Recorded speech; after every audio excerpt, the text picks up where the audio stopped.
The views and opinions expressed on any program are those of the producers and/or the persons appearing on the program and do not necessarily reflect the views and opinions of FRC Media, Bristol Community College, or the City of Fall River.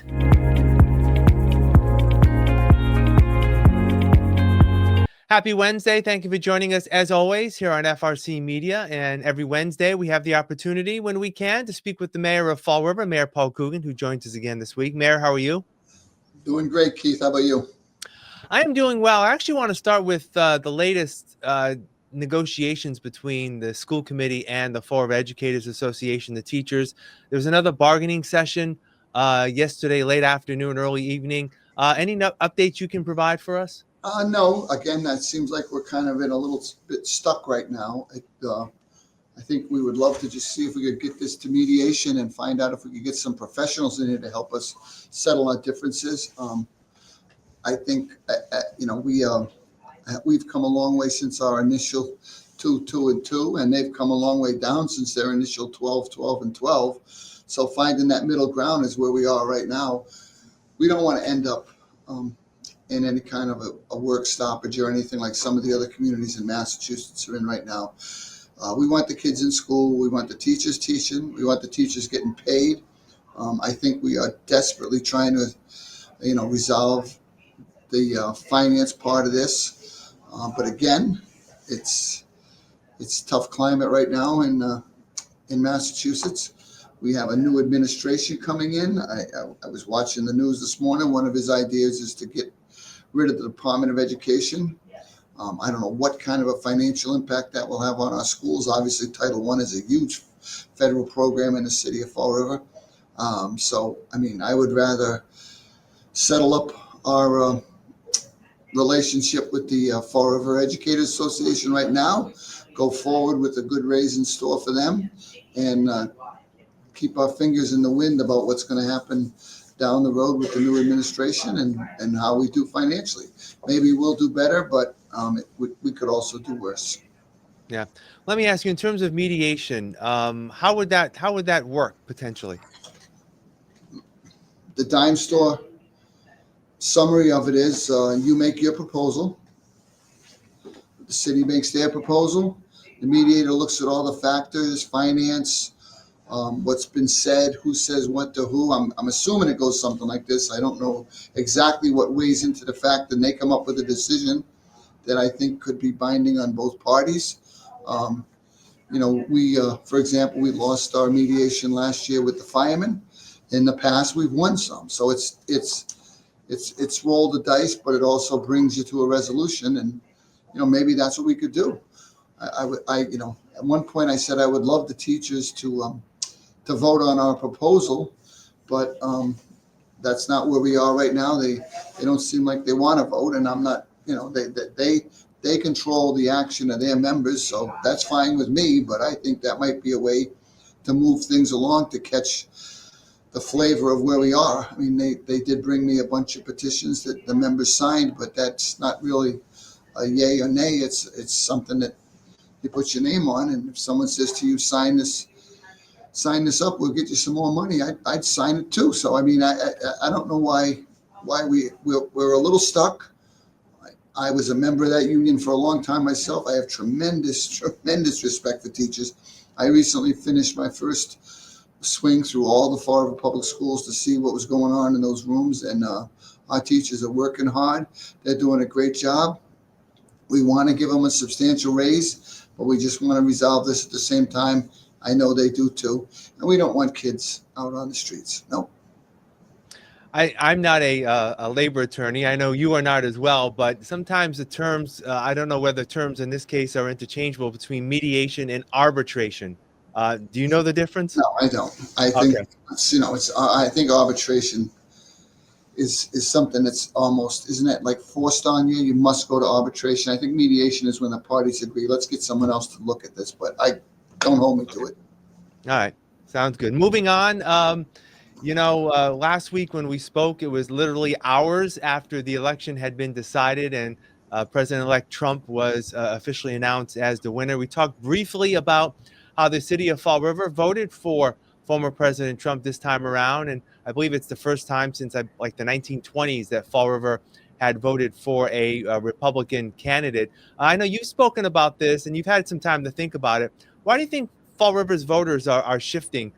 Used to be heavily Democratic, now seems to be shifting a little bit more to the right. As I said when I was doing the interview the other day with the Globe, I think because Fall River is really focused on the bread and butter issues, the message coming from the red side or the Republican side was we want to lower costs, we want to save you money, we want to make sure that jobs are for Americans. And it seemed like the Democratic side got a little caught up in some of these ancillary issues that aren't hitting people in Fall River as much as maybe they are in other sections of the country. I just think it was, messaging. I think the campaign, the way it was structured over 100 days, was very difficult for the Democrats to get their message out in 100 days, especially when they were like so discombobulated about how they fell into this candidate for president, who I endorsed. I thought she'd obviously do a lot to help the city of Fall River. I'm disappointed she didn't win, but at the same time, you could kind of see this coming. As I said the other day, I was riding around Fall River.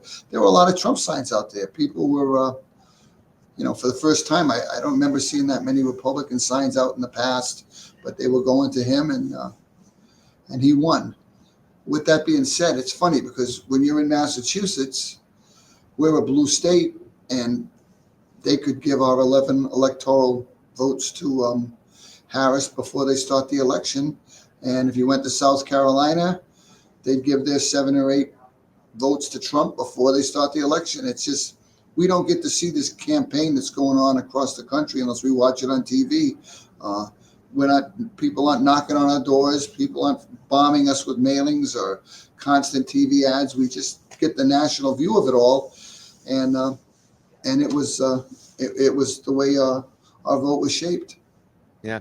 Nationally, immigration has also been an issue, and I'm wondering if whether that was also an issue here in Fall River with such a strong Portuguese community that people immigrated here, that when they read some potential stories about illegal immigration happening, that they worked hard to do things the right way, and some may have resented that. That could have played a factor as well?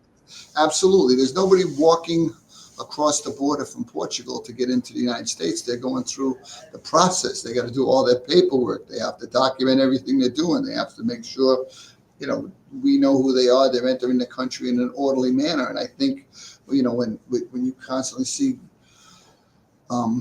hundreds and thousands of people walking across the border and coming into the country, and again, it's this fight over resources. They're taking the money that could help us. They're taking the money, we could use it for this.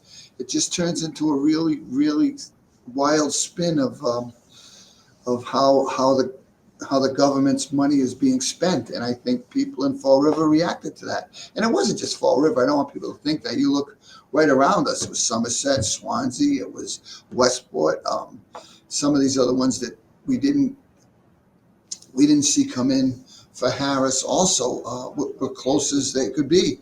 I was telling people Liz Warren won Fall River by 4 points. I mean, that's just unheard of. I don't even know if that gentleman who ran against her, who was from Swansea, I would know him if he was in Fall River. But it was really wild the way the electorate spoke, and they spoke pretty clear.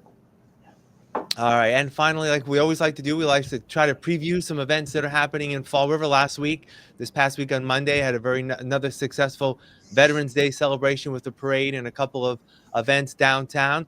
This Saturday coming up, also downtown, right outside Government Center on Old 2nd Street and Sullivan Drive, the city of Fall River working with Viva Fall River and FRAC hosting the Thanksmas event, where there'll be vendors there, food trucks, and another good opportunity for residents to, I guess, start their holiday early.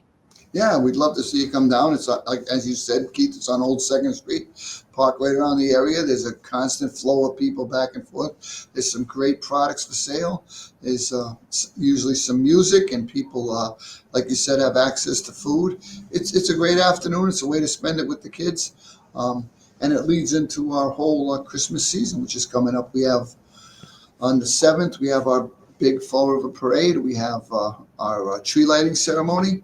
And on the 20th, we have our Bristol County Savings Bank traditional Christmas concert, which features the first winner of The Voice, Javier Colon, and one of the top 10 for last year, along with the Durfee Chorus. So we're going to have a great, great Christmas season through Fall River, and we'd love people to get out. All right, Mayor Coogan, as always, thank you for your time. We appreciate it. We'll talk again next week. Take care. Thanks, Keith. All right, and thank you for joining us here on FRC Media. Have a great rest of your week.